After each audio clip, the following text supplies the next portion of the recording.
제가 22절 읽겠습니다. 예수께서 즉시 제자들을 재촉하사 자기가 무리를 보내는 동안에 배를 타고 앞서 건너편으로 가게 하시고 23절 무리를 보내신 후에 기도하러 따로 산에 올라가시니라. 저물매 거기 혼자 계시더니 배가 이미 육지에서 술이나 떠나서 바람이 거스름으로 물결로 말미암아 고난을 당하더라. 밤 사경에 예수께서 바다 위로 걸어서 제자들에게 오시니 제자들이 그가 바다 위로 걸어오심을 보고 놀라 유령이라 하며 무서워하여 소리를 지르거늘 예수께서 즉시 이르시되 안심하라. 나니 두려워하지 말라. 베드로가 대답하여 이르되 주여 만일 주님이시거든 나를 명하사 물 위로 오라 하소서 하니 오라 하시니 베드로가 배에서 내려 물 위로 걸어서 예수께로 가되 바람을 보고 무서워 빠져가는지라 소리질러 이르되 주여 나를 구원하소서 하니 예수께서 즉시 손을 내밀어 그를 붙잡으시며 이르시되 믿음이 작은 자여 왜 의심하였느냐 하시고 배에 함께 오름에 바람이 그치는지라. 다 같이 배에 있는 사람들이 예수께 절하며 이르되 진실로 하나님의 아들이로소이다 하더라. 아멘. 아멘.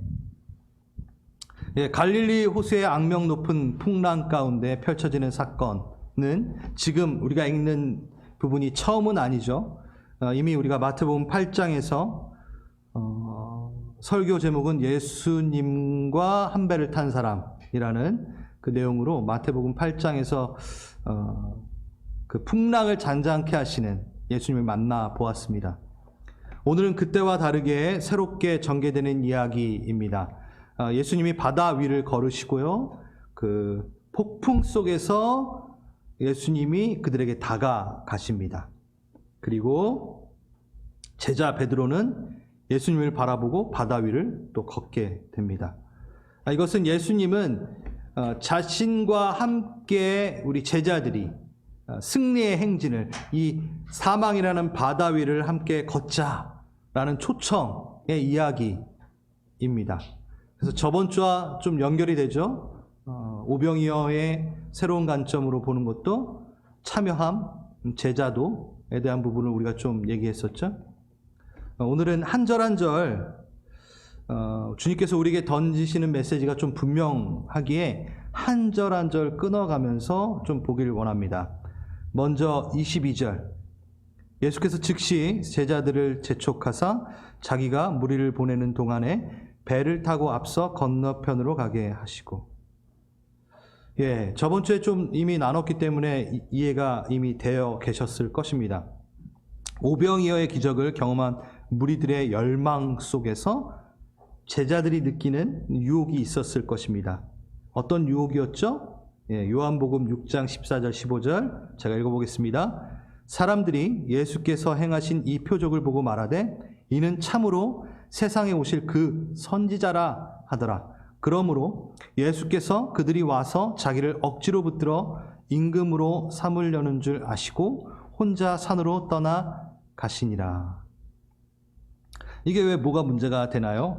선지자라. 우리 예수 그리스도를 그냥 지금까지 구약 시대부터 또 세례 요한과 같이 한 선지자로서 이 땅에서 우리에게 도움을 줄 자라고 정도까지만 생각을 하고 있었다는 거죠. 물론 그럴 수밖에 없죠. 이들은 아직 예수 그리스도를 제대로 알지 못하였기 때문에. 그런데 분명히 예수 그리스도께서는 달리 하십니다. 예수님의 기름 부음 받음. 여러분, 기름 부음 받은 자, 구약에서는 기름 부음을 받는 3명의 집단이 있습니다. 그룹이 있습니다. 첫 번째 뭐죠, 여러분? 왕이 기름 부음을 받습니다. 그리고 선지자가 기름을 부음받고요. 또 제사장이 기름 부음을 받습니다. 이 기름을 부음을 받는다라는 것은 뭐가 함께 이루어지는 사명자로 불리움 받는다라는 것이 포함되어 있습니다. 그런데 우리 예수님은 이 모든 왕, 선지자, 제사장의 기름 부음에 다 통일하여, 모든 것을 통일하여 이루어내신 분이시죠. 완성하신 분이시죠. 그뿐만이 아니라 진짜 사명, 뭐죠? 이건 어떤 누구도 그것을 감당할 수 없는 사명. 모든 인류를 죄에서부터 건져내시는 그 구원자로, 대속자로의 그 사명, 메시아로 오셨습니다. 이거는 어느 누구도 흉내낼 수 없습니다. 그러니 하나님의 대리인 선지자 정도로 이 이스라엘 백성이 예수 그리스도를 생각하려 할 때 예수님께서는 달리합니다. 그렇지 않다. 나는 완성하는 자로 이 모든 세 가지의 그 사명을 다 통틀어 완료하고 무엇보다 아무도 완료할 수 없는, 감당할 수 없는 죄에 대한, 대속에 대한, 그리고 너희들에게 의를 입히기 위한, 오늘 성만찬 했었죠? 그 사명을 갖고 있는 나다라는 것을 알리기 위해서 그 자리를 피하십니다. 그래서 오늘 이 사건의 이야기에서 마무리될 때 어떤 고백이 나오는지 볼 수 있죠? 33절, 배에 있는 사람들이 예수께 절하며 이르되 진실로 하나님의 아들이로소이다. 바로 오늘 이야기가 이 이야기를 앞뒤로 감싸고 있습니다. 그리고 23절 보겠습니다. 무리를 보내신 후에 기도하러 따로 산에 올라가시니라. 예, 여러분, 예수님은 하나님이십니다. 삼위일체 하나님이십니다. 매 순간 어떤 노력과 방식을 갖고 필요 없이, 그런 방식 필요 없이 삼위 하나님은 대화 나눌 수 있습니다. 그런데 우리 예수님 항상 어떻게 하죠? 습관을 좇아, 누가복음은 습관을 좇아 기도하러 산에 오르셨다고 합니다. 여러분, 우리 성도님들 이 이야기는 많이 들으셨을 겁니다. 그 습관이 뭐였죠? 예수님이 갖고 있는 습관? 기도에 다 알면서 이렇게 입을 마스크를 끼고 계셔서 기도에 뭐가 있었죠? 시간이 있었어요. 따로 떼어 놓으신 시간이 있었고, 예수님은 기도에 자리가 있었습니다. 그냥 걸어다니면서 충분히 대화하실 수 있는데도 그는 따로 시간을 내어 산으로 올라가셨습니다. 자리를 달리하셨습니다. 그 다음 또 뭐가 있었다 그랬죠?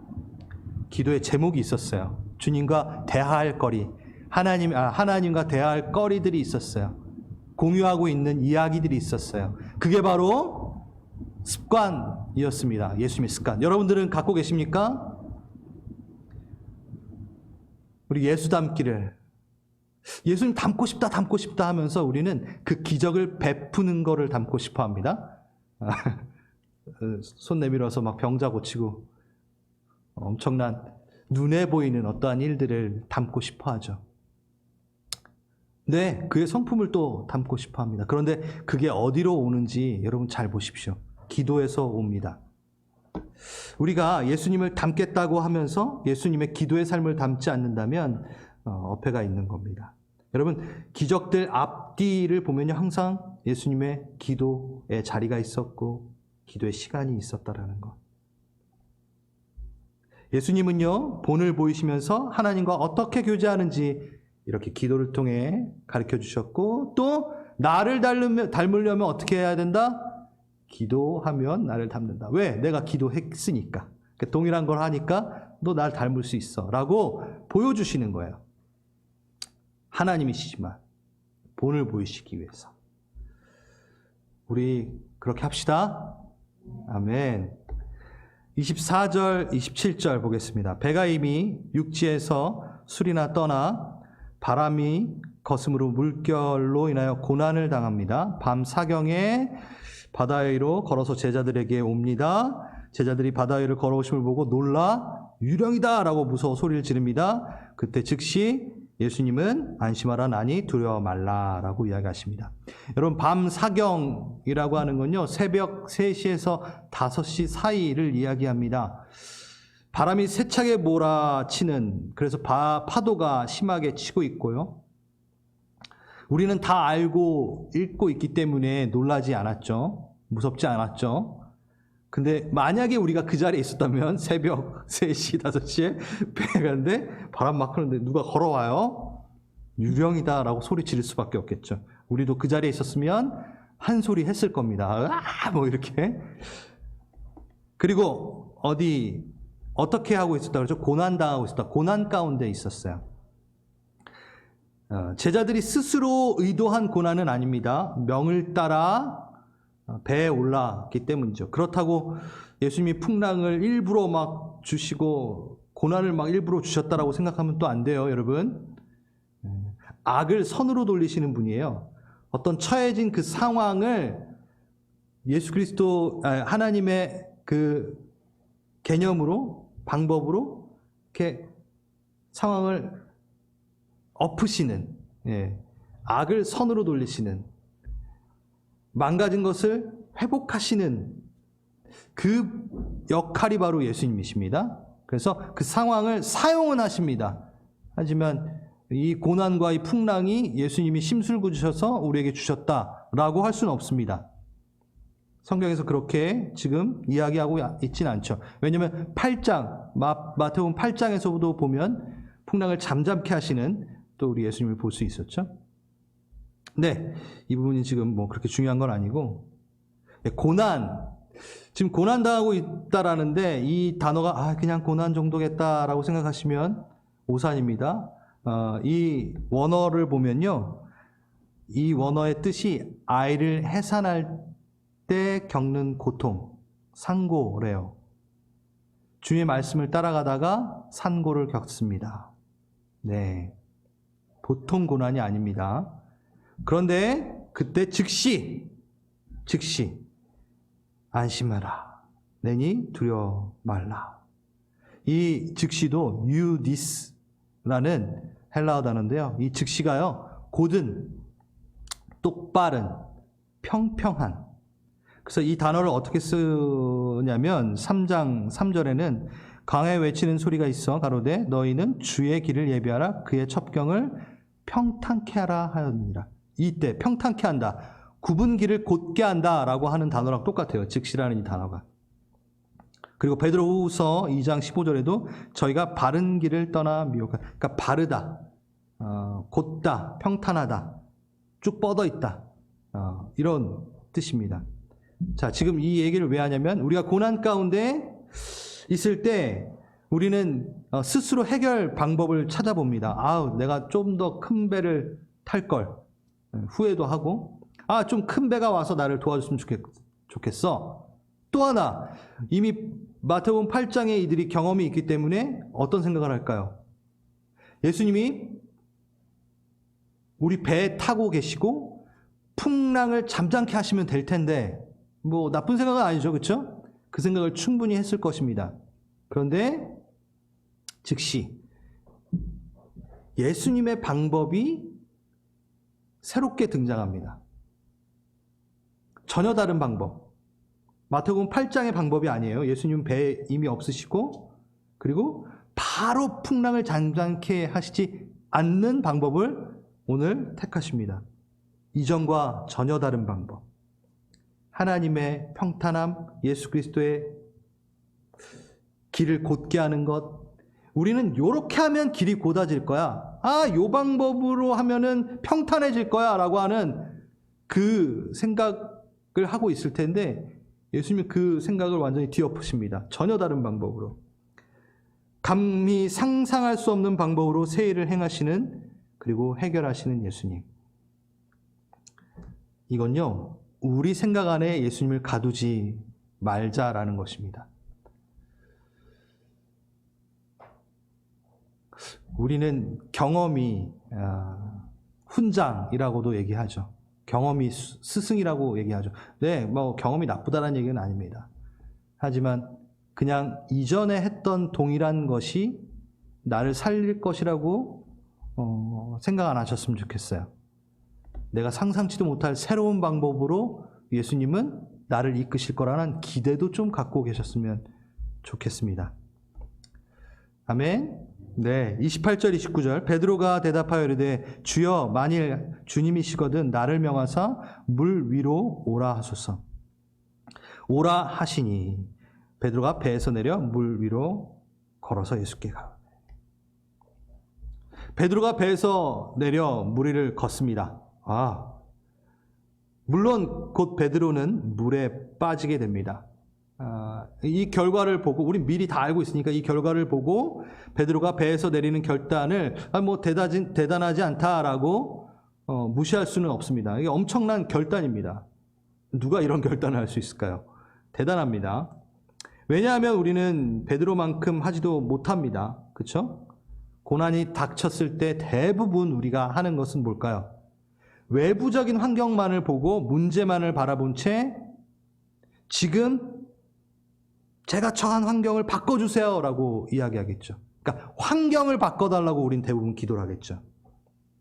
배에 앉아서 상황의 변화만을 위해 기도하는 게 일반적인 우리의 결단이고 행동입니다. 그런데 베드로는 그렇게 하지 않았어요. 다시 말해서 예수님 지금 내 배로 내 삶으로 바로 오셔서 내게 오셔서 내 배에 타셔서 문제를 해결해 주세요.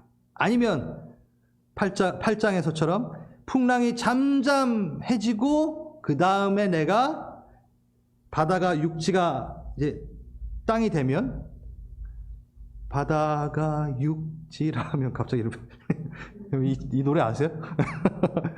이 노래가 있거든요. 아무튼 죄송합니다. 그때서야 내가 문제가 다 해결이 되면 그때서야 뭐요? 주님한테 가겠습니다. 그렇게 하지 않았다라는 거예요. 그렇습니다. 이 이야기는 배 안에서는 결코 예수님과 접촉하지 못한다라는 얘기를 하고 있습니다. 이 이야기 안에서만큼은 믿음의 뛰어내림 없이는 예수님이 새롭게 준비하신 그 역사와 일들을 기막힌 그 일들, 그건 선물이죠. 그걸 경험하고 체험하지 못할 수 있다라는 겁니다. 그리고 여기서 중요한 것은 베드로는 본인이 예수님의 명령을 들어야 하는 존재임을 분명히 알고 있었습니다. 주종 관계가 분명한 이해도를 갖고 있었죠. 나를 명하사 나에게 명령을 주십시오. 난 당신의 부름이 필요한 사람입니다. 할렐루야. 풍랑 속에서도 내가 예수의 부르심이 있다면 나는 만족하겠습니다. 라는 얘기예요. 환경이 이렇다 한들 예수의 부르심만 있다면 나는 만족합니다. 그리고 예수님의 그 부르심으로 인하여 내가 예수와 가까워질 수 있다면 이 풍랑쯤이야 밟고 일어서지요. 저는 예수의 부르심이 있으면 만족합니다. 라는 표현이에요. 너무 멋있죠? 베드로가 이렇습니다. 주님의 오라! 라는 그 음성, 가라! 하라는 그 음성, 스탑! 멈춰라! 잠깐 기다려라! 하라는 그 음성, 그리고 함께 보자! 라는 그 음성. 그것이 있다면 우리 안에 풍랑은 문제가 되지 않습니다. 저는 그 풍랑 가운데 주님의 부르심이 있다면 전 만족합니다. 할렐루야. 30절입니다. 바람을 보고 무서워 빠져가는지라 소리질러 이르되 주여 나를 구원하소서 하니. 바로 근데 빠집니다. 여기서 말하는 건요, 우리가 하는 결단, 내가 하는 결단이 나를 새롭게 하지 못한다라는 것을 가르쳐주고 있습니다. 다시 베드로의 모습은 우리네 신앙의 한 모습을 정확하게 보여주고 있죠. 일반적이면 안 되는데 아주 일반적인 우리의 신앙의 모습이죠. 잠시 동안은 예수님이 아니었다면 불가능할 만한 그 기적을 체험하고 권능 안에 체험이 있었으나 그때 찬바람이 불어옵니다. 그리고 바닷물이 얼굴을 칩니다. 꼭 이거 같습니다. 세상이 정신 차려, 이 친구야. 지금 너가 어디에 발을 딛고 있는지 한번 봐봐. 너 물 위에 있어. 주위를 돌아봐봐. 너 혼자 뭐하니? 다 지금 배 안에 있는데 너 혼자 지금 뭐하는 거야? 예수님만을 바라보던 그 눈을 돌려 주위를 보는 순간 베드로는 뭐가 계산되기 시작했죠? 파도의 규모, 바람의 세기, 자신의 상태를 숙고하게 됩니다. 그 순간 가라앉습니다. 여러분, 예배를 우리가 드립니다. 주님 앞에 나아가서 기도하고 찬양하고 막 하고 탁 이 예배당 문을 딱 나가는 순간 찬바람이 나의 뺨을 스칩니다. 정신 차립니다. 내가 너무 우리 주님한테 매료되면 안 돼. 세상, 이 험난한 세상, 이러진 않는지요. 31절, 예수께서 즉시 손을 내밀어 그를 붙잡으시며. 제가 앞에 잠깐 말했듯이 우리의 결단은 우리를 새롭게 하지 않습니다. 연약합니다. 우리의 연약함을 아십니다. 저번 주에 시편을 읽으면서 얘기했었죠? 우리의 체질을 아신다고. 우리가 흙으로부터 왔던 걸 주님 알고 계신다고. 그래서 예수님 어떻게 하시죠? 빠지자마자 너 의심했다 이거지? 너 딴 데 쳐다봤다 이거지? 좀 허우적대고 물에 들어갔다 나왔다 한 몇 번 한 다음에 그때서 이렇게 가셔가지고 손을 내미시고 다음부터 한눈 팔지 마 뭐 이런 식으로 꺼내신 게 아니라 어떻게 하셨죠?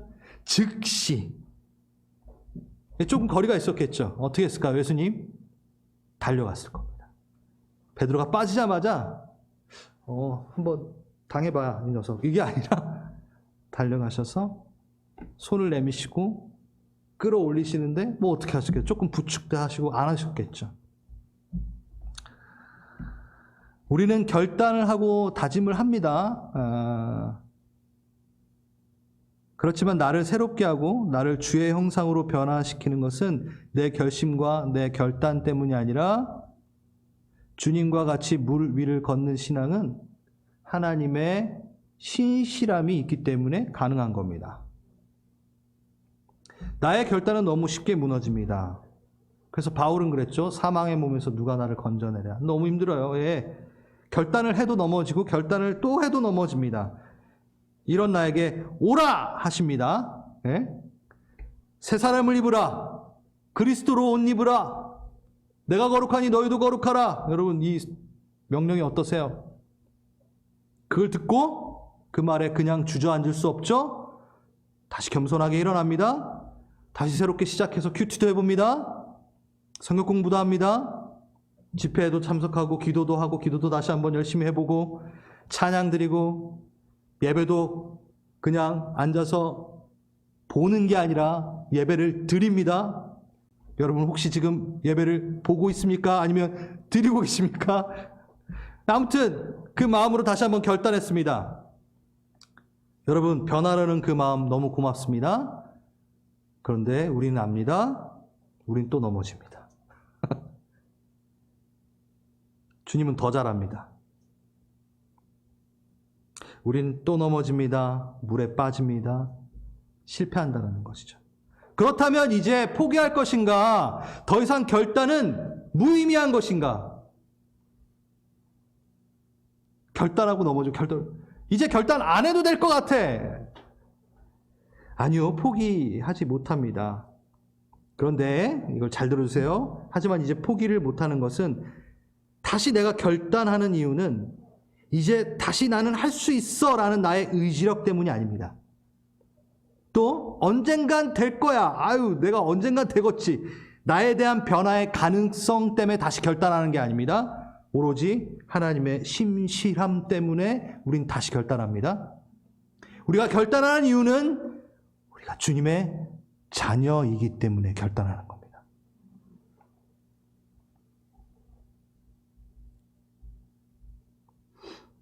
그래서 스티브 코비라는 목사님은 이렇게 얘기합니다. 하나님께서는 어떠한 죄에 대해 언제나 최종적인 승리를 주시는 것이 아니라 반복적인 승리를 주신다.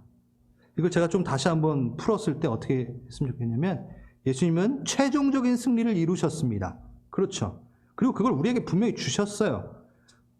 근데 우린 그 최종적인 승리를 갖고 무너지고 또 무너집니다. 내 승리로 만들지 못합니다. 그러니까 예수님께서 어떻게 한다고요? 반복해서 승리를 주십니다. 그 최종적인 승리를 반복해서 계속 주십니다. 그래서 우리는 우리의 결단이 아닌 하나님의 신실하심 때문에 다시 그리스도로 옷 입고, 다시 새 사람으로 옷 입고, 다시 성경 보고, 다시 기도하고, 다시 예배하고 하는 겁니다. 아멘. 우리의 결단 때문이 아니라 그의 신실함 때문에. 안 돼도 다시 하는 건 복음 아니면 소망이 없기 때문에. 아무리 해도 안 돼도 넘어져도 내가 바로 하나님의 자녀이기 때문에. 그래서 제가 예전에 이런 얘기를 했을 거예요. 원칙에 우리는 헌신하는 게 아닙니다. 인격에 헌신하는 겁니다. 팔복할 때 제가 이 얘기 했었어요. 심령이 가난한 자는 복이 있나니, 애통하는 자는 복이 있나니, 온유한 자는 복이 있나니, 막 이런 것들을 지켜내려고 하는 게 아니라, 이걸 좀 어떠한 관점으로 봐야 되냐면, 예수님이 너 이거 해! 라고 하는 것보다 예수님이 그 팔복을 얘기하시면서 나는 이거를 하면 참 행복한 성품이다. 나는 의를 막 베푸는데 핍박을 받는 게 행복한 성품을 갖고 있는 예수야. 그러니 너희도 한번 내 성품 배워볼래? 이거 해라, 이거 해라. 그래서 복이 있고 그래서 천국 갈 거다가 아니라 나 닮아볼래? 그렇기 때문에 우린 뭐에 헌신한다? 그의 인격에 헌신한다. 그의 성품을 배우기 위해 헌신하는 거지, 우리가 천국을 가기 위해 그 원칙에 헌신하는 게 아닙니다. 동일합니다. 우리의 결단은 뭔가를 또 이루어내고 성공하기 위함이 아니라 예수의 자녀이기 때문에 우리는 그 관계를 위해 다시 기꺼이 결단한다는 것입니다. 그의 신실함 때문에. 31절. 그를 붙잡으시며 이르시되 이젠 믿음이 작은 자여 왜 의심하였느냐 하시고. 믿음이 작은 자여. 믿음이 있는가 없는가, 믿음의 크기와 분량, 이것을 따지는 것이기보다 여기서는 의심하는 것에 대해서 좀 이야기하겠습니다. 왜냐하면 믿음이 작은 자가 뭘 했다고요? 의심했습니다. 그러니까 믿음이 작은 자는 의심하는 자라는 얘기입니다. 뭐 솔직히 말해서 베드로가 믿음이 없으면 배에서 뛰어내리지도 않았겠죠. 그리고 믿음이 없으면 아예 예수님 따르지도 않았겠죠. 믿음이 없다라고 얘기하는 건 아닙니다. 예. 믿음이 있어요. 그래서 뛰어내렸어요. 걸었어요, 좀. 그런데 의심이 있으니까 믿음이 아예 없는 게 아니라 의심을 한 거죠. 이런 걸 주님은 우리를 아시고 이렇게 믿음으로 단련을 시키세요. 그건 좀 이따 하고요. 네. 먼저 의심한다라는 것을 좀 보겠습니다. 의심한다라는 걸 좀 달리 표현한다면 마음이 나뉜다라는 겁니다. 한번 보세요. 마음이 나뉜 거죠. 예수를 보고 예수를 의지하는 것과 이 땅을 보고 바다를 보는 것. 그러니까 마음이 나뉜 거예요. 보이는 게 두 개가 돼버린 거예요. 좀 뭐 쉽게 예를 든다면 이스라엘 백성이 여호와 하나님을 버린 적이 없습니다. 솔직히. 다만 다른 신을 겸하여 섬겼다라는 거죠. 그러니까 믿음이 작은 것, 의심하는 것은 두 개 나누어 본다라는 거예요. 마음이 나누어진 거예요. 그래서 이스라엘 백성은 영생에 대해서는 하나님을 섬기고 물질에 대해서는 바알을 섬기는 거였어요. 다시, 눈에 보이지 않는 그 영생은 또 믿고 있기 때문에 여호와를 섬겨요. 한쪽에다. 근데 눈에 보이는 것에 대해서는 바알이 더 나은 것 같아. 그래서 바알을 섬겨요. 나뉘어진 겁니다. 이게 바로 믿음이 작은 것이고 마음이 나눠지는, 의심하는 것이죠. 항상 당장 눈에 보이는 것이 원래 지금 당장 보이지 않는 것으로부터 왔다라는 것, 그래서 마음이 나눠지지 않는 것, 그것을 믿음이라고 얘기할 수 있겠죠. 히브리서 11장, 여러분 너무 잘 아시는 말씀, 믿음은 바라는 것들의 실상이요 믿음은 보지 못하는 것들의 증거니라. 이렇게 얘기하면 정말 어려워요. 목사인 저도 이렇게 읽으면 쉽지 않아요. 머리에 확 안 들어와요. 그래서 쉬운 성경으로 제가 한번 읽어보겠습니다. 지금 앞에 말했던 것들을 정확하게 얘기해 주고 있습니다. 믿음은 우리가 바라는 것들에 대해 확신을 갖는 겁니다. 또한 보이지 않지만 그것이 사실인 것을 아는 것이 믿음입니다. 믿음을 통해 우리는 이 세상의 모든 것이 하나님의 말씀으로 창조되었다는 것을 이해합니다. 잘 들으세요. 이것은 우리가 보고 있는 것들이 보이지 않는 어떠한 것으로부터 만들어졌다는 것을 말합니다. 지금도 이해가 안 되시면 안 되는데, 지금 내가 누리고 있는 보는 것은 보이지 않은 그것으로부터 출발되어서 만들어져서 내가 지금 누리고 있는 거야 라고 하는 거야. 그거를 볼 줄 아는 게 바로 믿음이야 라고 얘기하는 거죠. 그러니까 이것 따로 보지 말고, 분리되어 보지 말고, 어디를 보라, 여기를 봐야지만이 이게 여기서 왔구나. 그래서 분산하지 말고 저기 봐, 이게 바로 믿음이야 라고 하는 게 바로 믿음이라는 거죠. 계속 그 소리 하네요, 계속. 그리고 친절하게 예를 들어 보여줍니다. 여기까지 더 계속 하다 보면 더 이해가 잘 되실 겁니다. 8절에서 9절. 여러분 너무 잘 아시는 말씀이죠. 믿음으로 아브라함은 하나님께 그에게 약속하신 땅으로 가라는 하나님의 부르심에 순종하였습니다. 그는 가야 할 곳도 모른 채 자기 고향을 떠났습니다. 그는 믿음 때문에 하나님께서 자기에게 약속하신 땅에 가서 살 수 있었습니다. 네, 그렇죠? 돌다리도 두들겨 보면서 가야 되는데 아주 그냥 무모하게 아무것도 보이지 않고 그런데 그냥 간 거예요. 네? 이걸 믿음이라고 얘기합니다. 어디로 가는가? 몰라요. 근데 누구랑 가는가는 분명합니다. 와우. 그래서 어디를 가는가가 중요하지 않아진 거예요. 대단하죠. 아무리 좋은 장소, 아무리 좋은 목적지라고 하더라도 누구랑 가느냐가 훨씬 더 중요합니다. 그렇죠. 다 끄떡거리시네. 아무리 좋은 데 가도요, 너무 불편한 사람하고 같이 가면 거기는 가고 싶지 않죠. 예. 바로 아브라함이 그랬다는 거예요. 베드로도 환경이 이 모양이지만 거기 뛰어내리면 빠질 것 같지만 수도 있지만 예수께로 간 거예요. 누구랑 함께 가느냐. 그럼 그것은 무모함이 아니라는 거죠. 베드로 이렇게 무모하게 왜 그래? 아니에요. 그러면서 핵심은 여기에 있습니다. 9절 계속 읽겠습니다. 그는, 아브라함이요, 그는 그곳에서 갈 곳 없는 나그네처럼 살았고 같은 약속을 받은 이삭과 야곱과 함께 장막에서 거하였습니다. 3대가 어디에서? 장막에 거하였어요. 텐트에서. 아브라함은 영원한 터가 있는 성을 기다리고 있었습니다. 이게 중요한 거예요. 그것은 바로 하나님께서 계획하고 세우신 성입니다.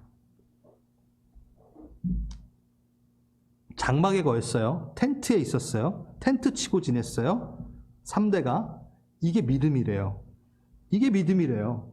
이게 무슨 얘기냐. 제가 여기 계신 분들을 계속 보게 되네요. 이렇게 영상을 좀 봐야 되는데. 여러분, 이 얘기가 집 사지 말고 텐트 치고 살아라라는 얘기인가요? 요즘에 제가 누구랑 이렇게 집 얘기를 좀 해봤는데, 자기 집 가지지 말고 렌트만 하고 살아라라는 얘기인가요? 자, 자기 집을 가지고 머물며 살면 믿음이 없는 거고, 임시 거주지에 살면 믿음이 있는 건가요? 그 얘기 아닙니다. 예, 오해하지 마십시오. 여러분, 성실함으로 살아야 되고, 여러분들 성실히 하여서 집을 사도 됩니다. 그 얘기하는 게 아닙니다. 근데 정말 중요한 거는 무슨 얘기냐면, 성을 바라본다라는 거. 진짜 집을 봐버린 거예요. 진짜 집을 봐버린 거예요. 자기 본향의 집, 진짜 자기가 살 집을 본 거예요. 그래서 이 땅에서 장막에 거주하는 게 별 문제가 되지 않는 삶을 살게 되는 겁니다. 이게 핵심입니다. 본향의 집을 보지 못하면 지금 당장 손에 쥘 것을 가지고 삶의 성공의 근거로 삼고 아니면 무능함의 근거로 삼어 받고 판단합니다. 베드로가 물 위를 걷다가 바닷물이 튀겨 바다를 본 게 요 장면이에요. 본향의 집을 봤다가 순간 텐트를 본 거예요. 이번에 코로나로 인해서 집에서 머무는 시간이 많았잖아요.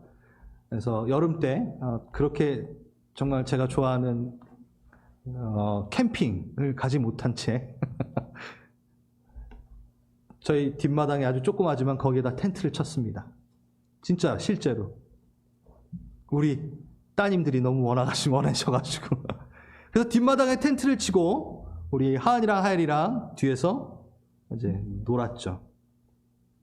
거기에서 있었습니다. 근데 여러분 이제 밤이 됐고 이제 잘 시간이 됐어요. 그래서 자려고 방으로 들어가자, 이제 집으로 들어가자라고 했는데 우리 아이들이 어디에서 자겠다고 이렇게 때를 폈는지 아세요? 텐트에서 자겠대요. 텐트에서 자겠대요. 그래서 또 텐트에서 잤습니다. 네. 잘 들어주세요. 자기 집이 있을 때는 텐트는 뭐가 되죠? 추억을 쌓는 공간이 돼요. 멋이고 낭만이에요. 그런데 집이 없으면 뭐가 되죠? 홈리스가 돼요. 네. 제가 말하고 싶은 건 이겁니다. 자기 집이 없는 사람은 그 본향을 보지 못하고 실제 거할 그 집이 없는 사람은 지금 내 텐트가 문이 2개 달렸느니, 내 텐트가 방수 처리가 잘 되냐느니, 내 텐트가 원터치 텐트라느니 뭐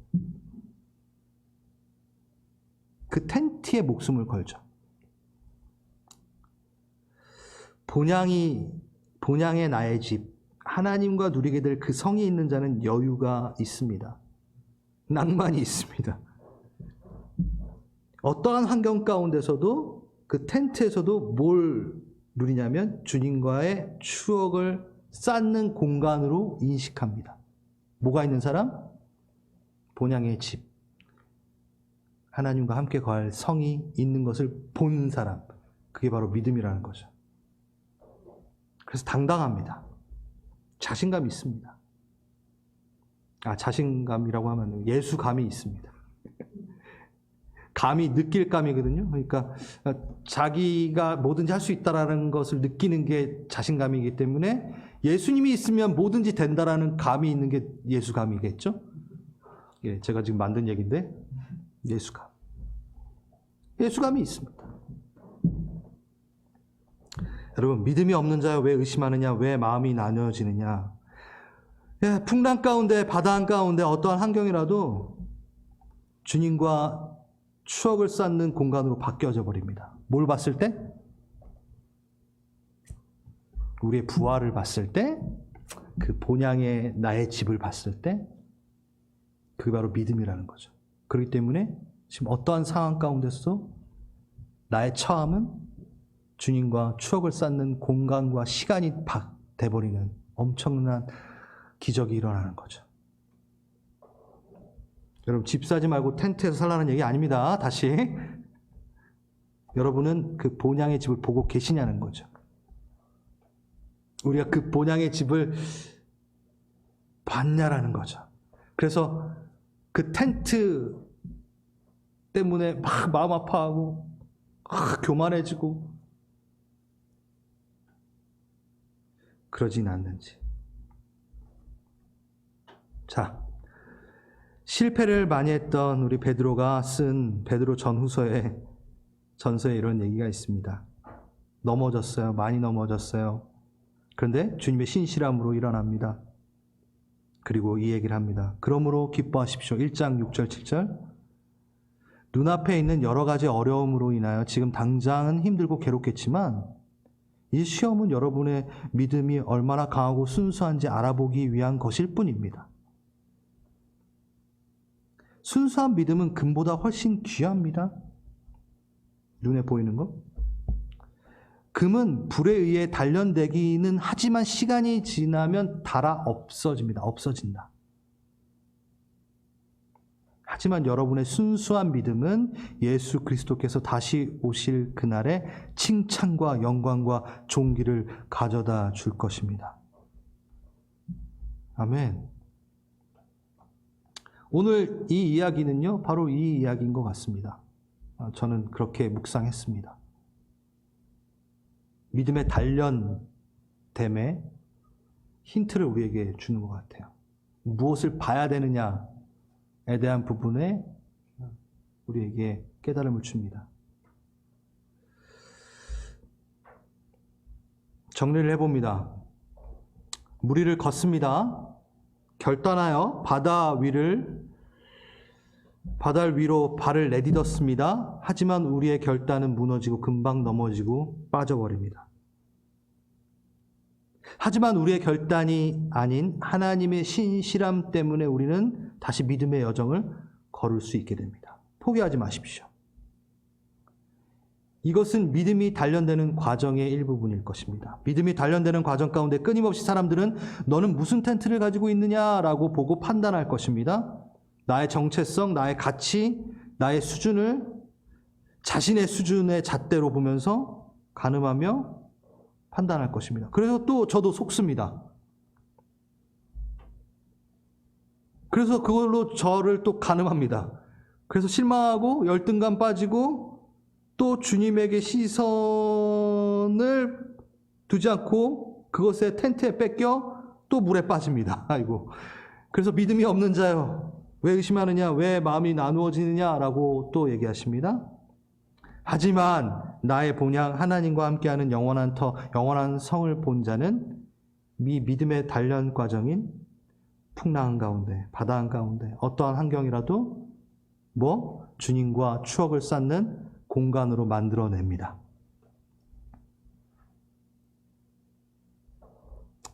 우리는 다 의심하잖아요. 그렇죠? 실패 없이 믿는 자가 어디 있겠습니까? 맨날 물 위 걸어 다니시는 분 있으신가요? 아니, 전 그렇게 못하는데요. 근데 즉시 주님 손을 잡으시고 이끄십니다. 믿음의 그 단련 과정인데 혼자 두지 않으십니다. 야, 본향을 보자. 내가 예비한 성을 보자. 나를 보자. 내 눈을 바라봐. 얘기하십니다. 그러면서 마지막에 우리는 읽지 않았지만 이 말씀이 배열되어 있습니다. 34절, 35절, 36절에 예수인 줄 알고 그 근방에 두루 다니며 모든 병자들을 데리고 와서 예수님께 고침을 받는데 예수님의 옷자락이라도 손에 대게 하시기를 간구하노니 손대는 자마다 나음을 얻으리라. 손대는 자마다 나음을 얻으리라. 오병이어 예수님께서 들어 축사하시고 나누니 풍성해졌습니다. 그것을 우리가 먹습니다. 그리고 오늘 뭐였나요? 즉시 손을 내밀어 우리 빠지자마자 붙잡았습니다. 예수님의 손을 붙듭시다. 예수님의 얼굴 보고 그 손 붙듭시다. 그 내민 손을 한번 꽉 잡아봅시다. 신앙은 만지는 거예요. 신앙은 접촉하는 겁니다. 보이지 않는 것에 대한 접촉입니다. 여러분 기도합시다. 기도할 때, 우리 같이 기도할 때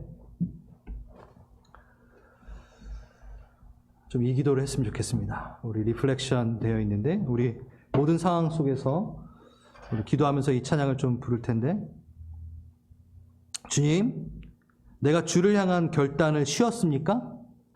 그 쉰 이유가 뭐냐면 내가 지쳤기 때문입니다. 결단을 계속하는데 또 넘어지니까요. 그런데 우리가 다시 결단하는 이유는 나의 그 결단력이 다시 한번 뛰어나게 효과를 발휘할 것이기 때문에 하는 것도 아니고, 또 언젠간 되겠지라는 나에 대한 희망 때문에 결단하는 것이 아니라 하나님의 신실함 때문에, 내가 하나님의 자녀이기 때문에, 내가 인격에 헌신하였기 때문에 결단하는 것입니다. 주님의 신실함이 나를 살리기 때문에, 보고만이면 소망이 없기 때문에 다시 결단해야죠. 아멘. 그 삶의 결단이 나에게 있습니까? 주님, 나에게 그 결단을 다시 한번 주시옵소서. 오라 하시는 그 음성을 다시 한번 제가 듣길 원합니다. 그리고 또 하나, 어떠한 환경에서도 주님과 추억을 쌓는 공간을 만들어내는 믿음의 단련의 훈련을 제가 하겠습니다. 텐트에 연연하며 지내는 것이 아니라, 그것으로 내 삶을 가늠해내는 것이 아니라, 내가 그 본향의 집을 보고 있느냐에 따라 내 삶이, 내 신앙이, 이 땅의 삶이 어떠함인지 가늠해낼 수 있게, 본향 나의 집, 하나님의 성이 나의 삶의 실제가 되기를 좀 기도합시다. 그래서 주님과 추억을 쌓는 공간으로 만들어버리는 역사가 있길 원합니다. 우리 함께 기도하시겠습니다.